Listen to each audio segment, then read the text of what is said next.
Back at it on the Modern Hip Hop Channel at 95.3. My man is here looking fresh to death. Big show on Thursday. I'm excited to have Brother Ali in the studio once again. Thank you. My man, my Always happy to be friend. with Like, you. Yeah. I love having you here. Thank you. I love being here. Yeah, man. I think we're going to get into something coming up. We got a little trick up our sleeve today for the listening audience, but I'm just excited about this show, dog. Yeah, we put our new album out back in May. Yeah. And have been touring ever since then. Great. Like really, really thoroughly. We did, a month and a half of all the bigger markets in America, in the country, and then spent the whole summer doing festivals. And then, so this fall, got back on the road and did all of the smaller markets. Cool. Which is, that's really what Atmosphere taught us. Yeah. And really, Atmosphere taught all of hip hop that. Atmosphere and Tech Nine, I really believe, delivered that to the hip hop world. Yeah, man. Because before those two, nobody was really going to all of the smaller cities where hip hop never goes. Yeah. And those two groups weren't accepted or respected and appreciated in the mainstream, and so they went directly to people. Yeah. And so we do that first tour when we first released the record. Yep. And we go all the big places, and we have our big, sold out shows in all the cities, the main cities. But then to come back and do the smaller towns, it's like, man, this is where careers are built. Yeah, man. This is the difference between people who, just do what looks good to other people, and also add to that, like, what really is a genuine, real building. Really like being with people and really, going everywhere where there are people that want to hear us. And having so much respect for these smaller towns to show up and give the same A game that you're going to give in a D.C. or a Boston or a New York, going to, I don't know, give me a small town. I mean, we did North Carolina, and we did Missoula, Montana. Yeah. I did a city called Whitefish, Montana. Sick. Which is a small, we were already on the tour. Yeah. And the promoters there saw a day off on the tour, and they saw that they were in between two of the cities.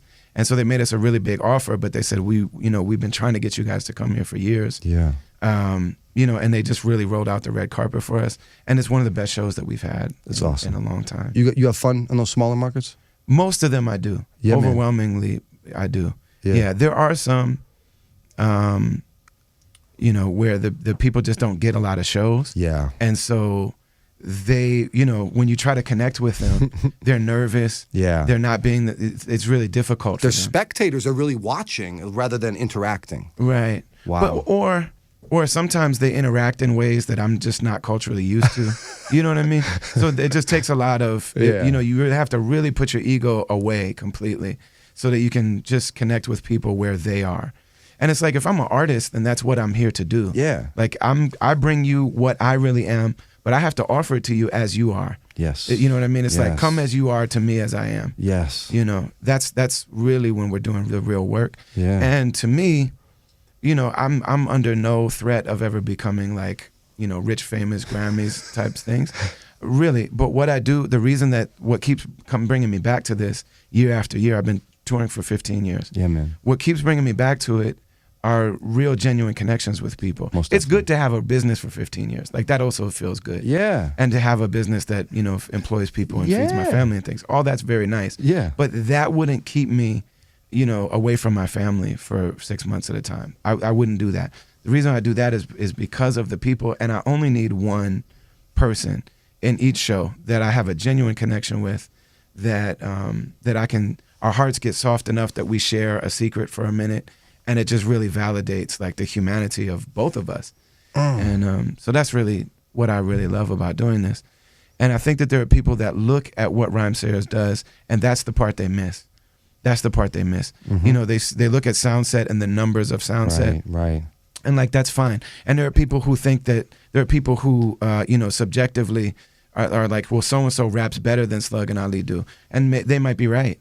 But the difference is that when you approach it from a long game of service and a long game of, being an artist, and this art is going to nourish my soul, because I'm gonna put all aspects of my humanity in this music, and then what I'm really looking to do is to connect with other people in a genuine way. Then it won't matter who those people are or what they look like, or like whether or not they look cool on Instagram.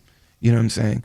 So a lot of the people that are looking at things like Soundset, what they don't see is the 20 years before that of just ego crushing work. Where they're like, there's nothing sexy about this. Small shows, little thing, not big rewards, but spreading that like connection. You said something that stayed with me a couple minutes. Sharing a secret for a minute. Right. I've never heard it articulated like that. Yeah. That's what it is. Yeah, because that's the vibe. A real song or real art is like, here's a secret that I couldn't figure out how to say with words. Or I could only say with words in the context of a song or poem or something. And so it's like, here's a secret. And there's a part of you that's like, do I really need to be telling everybody this? Right. And then it's like, well, okay, well, this is the reality that the creator wrote for me. So I'm going to write the song. And then when somebody responds to it, there's no other reason than they have the same secret.